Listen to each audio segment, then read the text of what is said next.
Welcome back. Our next guest's journey is one of resilience, reinvention, and the enduring power of music. Prepared to make Grammy history, John Michael Ferrari could become the oldest artist ever nominated for Best New Artist at the Grammy Awards. John Michael, thank you so much for joining us. And oldest, you don't look a day over 30. Isn't this amazing? You know, this is something that you want when you're in your teens or your 20s, to be 77 years old and possibly be nominated for something like this is out of this world. Well, sir, I mean, it's the most amazing thing. I got to say, it's 77 years young. If you could, start us off with your musical journey. I understand that your nascence kind of began in Sin City, Las Vegas. Well, I started playing when I was very young in Las Vegas, and the Bay Area, you know, Southern California, everywhere. And for many years, I did cover songs. You know, you'd walk into a little steakhouse, and I'd be in the corner playing Jim Croce songs, John Denver songs. Oh, yeah. You know, and I did that for many, many years. And then finally, somebody suggested to me, they said, you know, if you want to get anywhere in this business, you have to do your own songs. I mean, every major band, whether it's the Eagles, the Beatles, or whoever, they start off as a cover band. And then they made the transition. Well, that's exactly what we did. You know, about 7 years ago, Pepper said, you know, let's do our own songs and go to Nashville and record them. And that's what we did. And within 2 months, we hit the national charts. That's amazing. Originality wins out every single time. How would you define your genre? Well, you know, I write love songs. I love love songs, and everybody can relate to love songs. You know, they go on forever and ever. Well, you mentioned John Croce. He knew love songs too, yeah. Yes, you know, and they're story love songs. And, you know, learning how to play cover songs really introduced me how to write and structure songs when I wrote for myself. So when it came to the time to do it, I was really familiar with the structure and how to write songs, and we were lucky to meet the right people in Nashville to you know, help us along. You know, Nashville's a really interesting place because it's a town where people help people.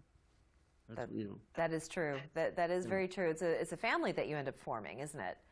It is. You know, everybody wishes you luck. Everybody wants you to succeed, and everybody wants to co-write with each other. And, you know, they're for everybody to back in it. Your life has taken some twists and turns. It hasn't always been a bed of roses. So do you think that those experiences have influenced the way you write music, the way you look at the world? Yeah, you know, you can be gung-ho all the time, but, you know, there comes a time where you just get burned out and you say, you know, I just can't do this anymore. And then you reevaluate what your plan is. And that's what we did. We reevaluated, if we're going to continue on doing this, we have to write our own songs. Yeah. We have to be out there and make that happen. Because doing cover songs is just doing cover songs. You're doing other people's songs. Of course. Well, you had spent 2 years in an orphanage, and then you joined the military. You fought in Vietnam. Thank you for your service. And again, coming out of Vietnam with all of those experiences, how has that impacted the way that you work in your music? Well, you know, I was very fortunate. I started playing in bands in high school, and I played a little bit while I was in the military. But, you know, the biggest change came after the military because that gave me a direction. Like, if I put the same energy that I did in military service into my career, that discipline, you know, I could have a pretty good career. And I think everybody needs a mentor, and that's what I lacked when I got out of the military, is having a mentor, somebody to guide me, to help me along.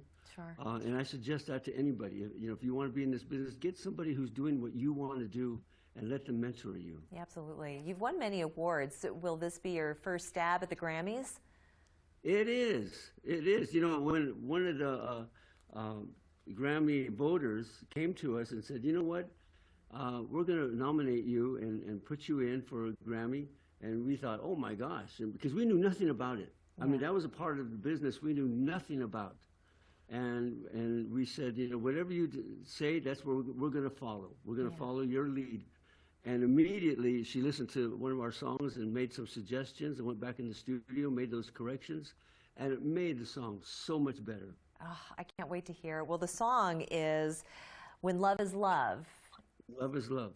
When love is love. A lot of people say it's reminiscent of old Sinatra, or it's reminiscent of all kinds of music. You know, Yeah. I kind of combine it all together. You know? Well, this is your latest release. Where can people find your other music?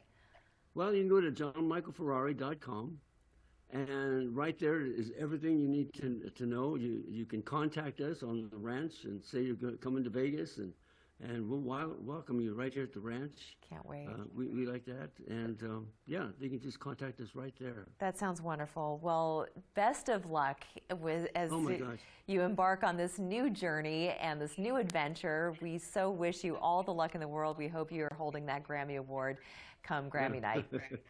And thank you for taking time out to having me on your program. It means a lot. It really means a lot. Thank you, John Michael. Pleasure to meet you.